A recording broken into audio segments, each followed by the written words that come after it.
Hi, I'm Jane O'Reilly, and this is Ageless. I'm 40, and my life is just getting started. I'm here to share real talk and real experiences about how to live life ageless. Nothing's off the table. You know the vibes. Let's go. Welcome back to Ageless. I'm Jane O'Reilly, and today I am joined by an exciting new guest, Marty Wuttke of the Wuttke Infinite Potential Institute in Santa Barbara, California, is a pioneer in the field of neurotherapy and was the first to utilize neurofeedback as an inpatient treatment method for drug addictions, anxiety disorders, depression, and PTSD. With over 40 years of experience, Marty shaped the neurofeedback community worldwide and has trained many of the neurofeedback practitioners of today. And he is here to share his holistic methodology used at the Wuttke Infinite Potential Institute to improve mental health. Marty Wuttke, welcome to the show. Thank you, Jane. I'm very excited to do this with you today. And likewise, I'm so happy to have you here. And I think the topic on most everyone's mind is mental health and overall wellness. And I'm so intrigued by your journey and the institute you've built. So tell us, what is the science behind neurofeedback? Well, neurofeedback is, fits into the category of biofeedback, and neurofeedback is really the most advanced form of biofeedback. So the science is that any biological mechanism, any metric that we can measure and give you feedback about what that particular measurement is doing, you can learn how to alter it just by intention, not by some fancy mental trick, but just by pure intention. So typically, there was biofeedback for muscle tension, EMG biofeedback, skin temperature biofeedback, heart rate biofeedback, which many people are familiar with, heart rate variability. But then EEG biofeedback came along. EEG stands for electroencephalogram. So EEG biofeedback, we're actually measuring 6,000 different metrics in the brain, and then teaching the person, if needed, how to shape that particular activity, because everything is associated with activity in the brain and in different brain areas.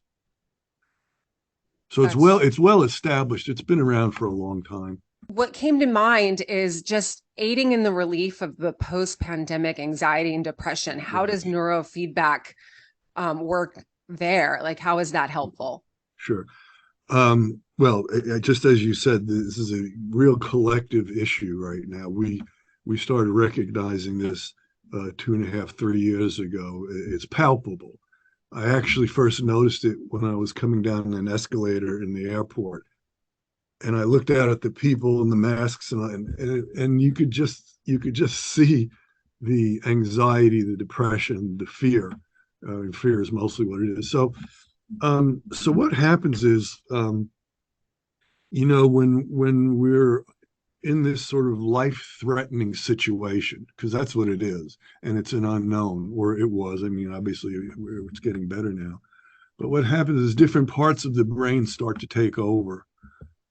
Primitive areas of the brain that have to do with survival, and it may not just be about the immediate situation. For many people, what we've found here at our office is that the pandemic and the whole fear around COVID has triggered a long train of previous traumas.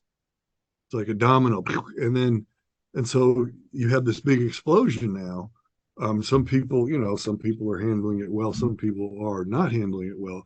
And the ones that are not handling it well usually are people who have had to deal with some kind of survival threat. And the primitive areas of the brain, they're about survival. That's the way our brain has been modeled over millions of years. And so those areas start to prepare us through fight or flight or freeze, different mechanisms that occur in deeper areas of the brain. And so those mechanisms start to drain our energy, start to use up our, we have the best pharmacist you can find in our brain, in the hypothalamus. When we feel brave, we make interleukin 2, this really strong immune When we're happy, we make enkephalons, the feel-good chemicals. So on the other side of that is when we're stressed, when we're in fear, when we're in anxiety, guess what? The brain makes chemicals that correspond to those. And those chemicals initially are meant to help us survive. They're meant to help us watch out for the stressor and deal with the stressor. But more often than not, they begin to tax the system and break the system down. I mean, how many people are walking around saying, I have adrenal exhaustion because I'm dealing with this every day, in and out. So depression comes from it, anxiety. We're seeing this really an epidemic of sleep issues right now. It's remarkable how many of our clients, almost every single one of our clients, has an ancillary problem, has a sleep issue. So a lot of that depression, anxiety, again, post-traumatic stress disorder from the past getting triggered. That's another one. And then, of course, some of us have to, or we want to, try to self-medicate. So drinking problems start to go up, drug abuse, and the suicide rates are going up. Prescription medications are skyrocketing. So we're trying to deal with it. What we offer is there's another approach to this, and it's very effective. So, and that's the holistic approach. Yeah, that's the holistic approach. Neurofeedback is our primary tool, but looking at everything that stresses the body, the mind, the spirit, and then addressing those things. Neurofeedback, we can change how the brain is reacting. So if the brain is reacting with all these stress mechanisms, the limbic system gets charged up, the amygdala starts to, I'm sure many of your listeners have had or have this experience of being hyper aware or hyper vigilant of everything around them, almost jumping out of their skins when there's some kind of a shock. And that's, again, these are brain mechanisms, but we can quiet those down. The brain can be taught to stop doing a lot of these things, a lot of these stress mechanisms, and not in a negative way, but a positive way. It's a release.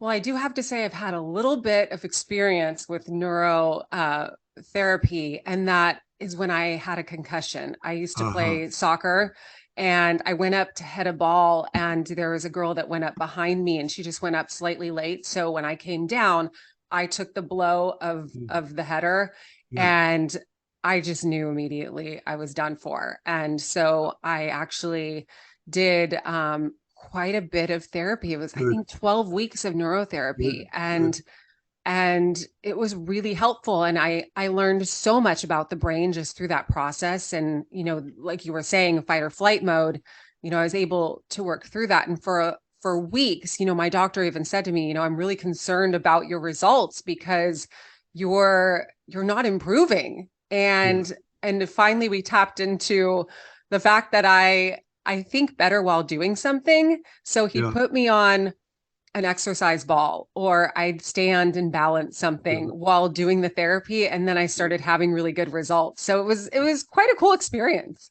Yeah, no, which is neurofeedback now is being used quite a bit for TBI, the athletes, NFL for concussion, and the military in Florida. There's two rehab bases where they use neurofeedback for the traumatic brain injury and the PTSD. I had the opportunity here several years ago. I was approached by the prison system. And they wanted to reduce recidivism rates. These guys get paroled and, a huge percentage end up back in prison. Right. So I started, they asked me to, if I could do anything for them. And I started to look at these poor guys and, a huge percentage of them had some kind of a head trauma. And you can get head trauma not just from being hit by a soccer ball or a barroom brawl, but by excessive use of drugs or alcohol. And this is going to produce concussive type symptoms. So we started a research project to reduce the recidivism rate among these guys. unfortunately COVID came along, but we still have some preliminary data, but it really worked. It really had a tremendous effect for these fellows. I had no idea that drug and alcohol abuse created concussion-like effects. That's new information to me. Yeah, That's so interesting. yeah, even general anesthesia and some of these other things we have to be cautious about. And of course, putting somebody in prison who's had a head trauma is, you can't rehabilitate a head trauma by locking somebody up and putting them in this terrible environment. So our hypothesis was we have to do some kind of rehabilitation for these guys. Now, I know you mentioned this already about sleep. I've struggled with insomnia for many years, and actually when I was doing the neurotherapy, my sleep got better. Like what do you guys do? What's the treatment for that? Well, there's specific protocols to address sleep issues. We have a very big database of symptoms. So, PTSD with sleep problems, or sleep with waking up too early, or not being able to fall asleep, or inability to sleep with rumination. And we pick different symptoms. And what our database does is it can look at that person's EEG very individually and see if there are problems in those areas of the brain. And usually there are. There's a amygdala is often lit up, so you're constantly surveying the environment for a threat without even knowing it. And so with the neurofeedback, we can quiet those parts of the brain down and just simply teach the brain to stop doing some of those things that it's doing. And it takes a few sessions, 10 or 20 sessions, but we rarely get somebody who does not get their sleep disorders remediated. That was well said. Thank you so much for elaborating on that. I appreciate it. Sure. Now, how about meditation? How can that be used in conjunction with? Well, that's how I started. That's how I started with this. I was, I don't want to give you a huge backstory here, but I was. We have the time. Okay, so I'm from New York City, just outside of New York City. I had a pretty rough childhood and adolescence, and by the time I was 13, 14, was using drugs. By the time I was 16 or 17, was into hardcore drugs that I got addicted. And I went, finally got found out and was put in 7 different treatment centers around New York State and upstate New York and New Jersey. And back then, treatment was rough. It was, I don't know if you're familiar with it, was the Synanon approach. It was, beat up the addict, break them down, and start over again. It was not good. Not good for my personality anyway. I was too sensitive. So finally, around 20, when I was 22, 23 years old, everybody gave up on me. My father had died in the middle of this. And I had, in the 12-step programs, there's 12 steps of alcoholism, 12 steps of narcotics. I had a spiritual experience in a meditative state. And it totally altered my life. It's not, this happens all the time. Every time I talk about it, somebody says, "Oh yeah, I had one of them." But it turned my life around completely, because at that point, in my life anyway, I figured I was just going to die, in a few more years at the rate I was going, or get killed. Same thing. But so I had this spiritual experience, and then I immediately knew that I had a mission, and it was to help other people who were struggling, like me and not like me, to wake up out of this, hell of addiction or depression or whatever it is. And meditation was certainly one of the avenues for that to happen. And now remember, this is 40 years ago. Meditation was barely even known. So I started to investigate meditation. What happens to the brain when a person meditates? And there was some good research out back then, primarily from the TM people.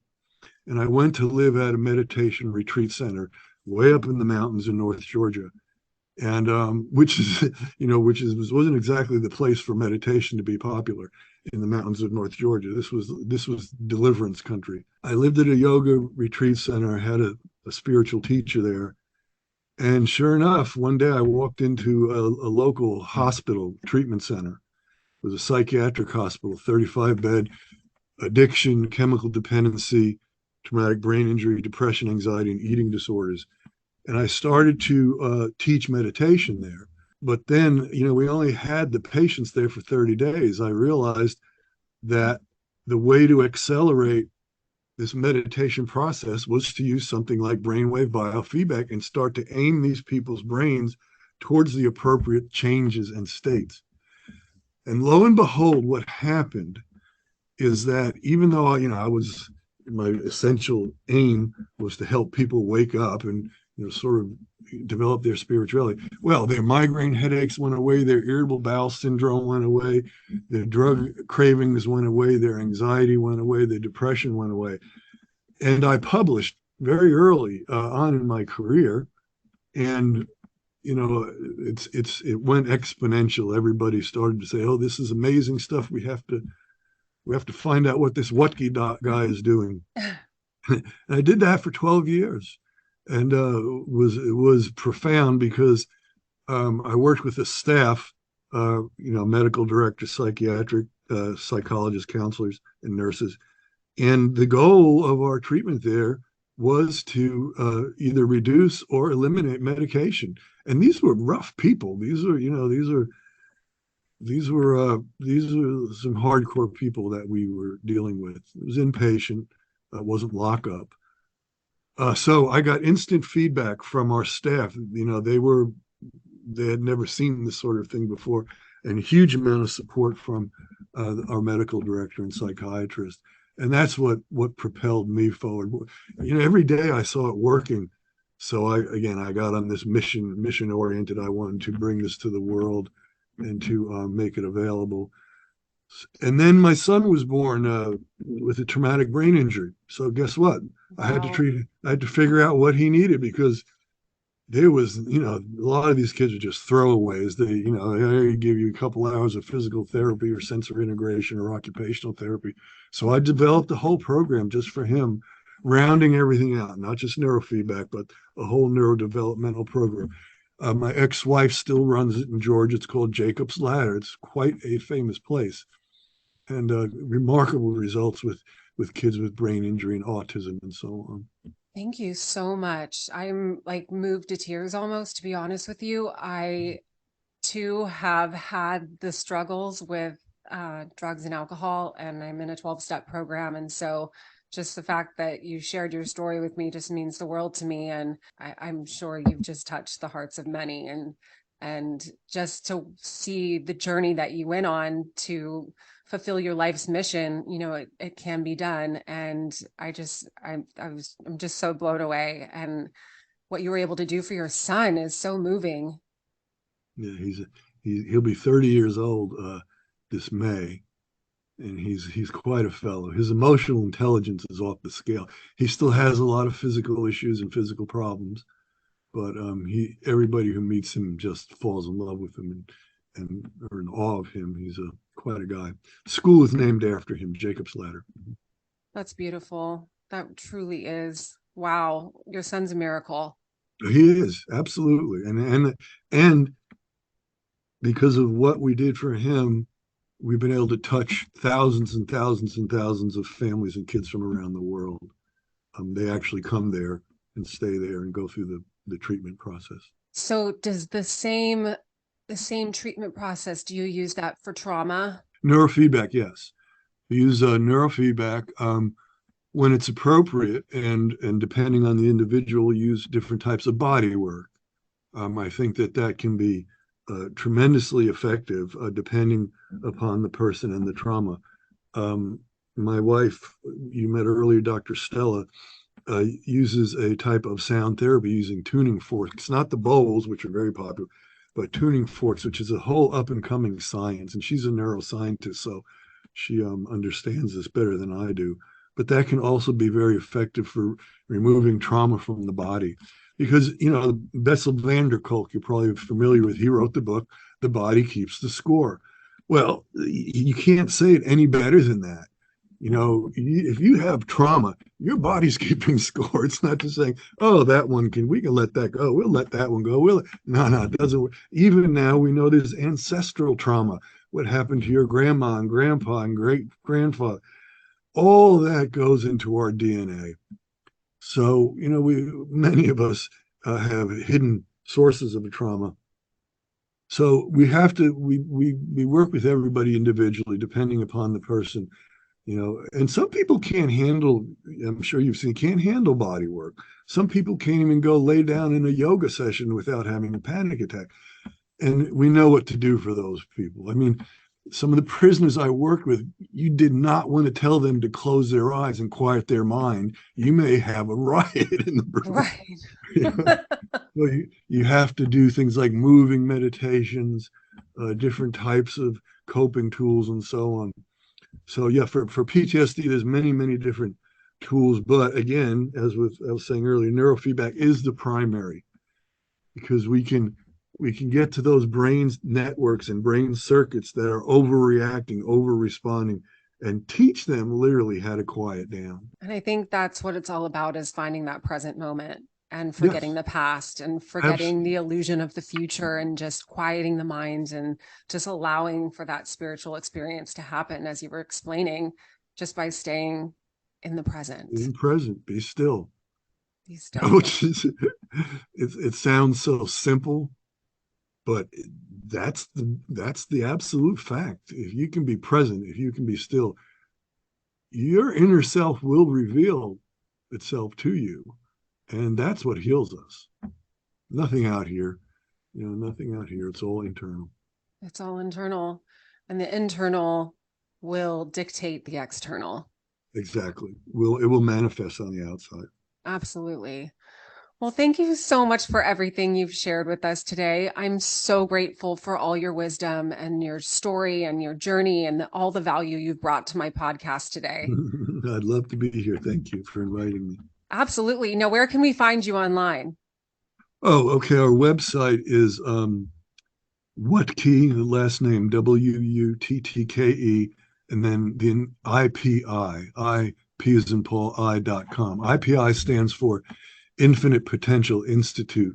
I've had several iterations of my business over the past 40 years, long names, and this is the last name we ended up with. So WuttkeIPI.com, or just Google my name. There's lots of videos and some magazine articles, of TV shows that I've been on.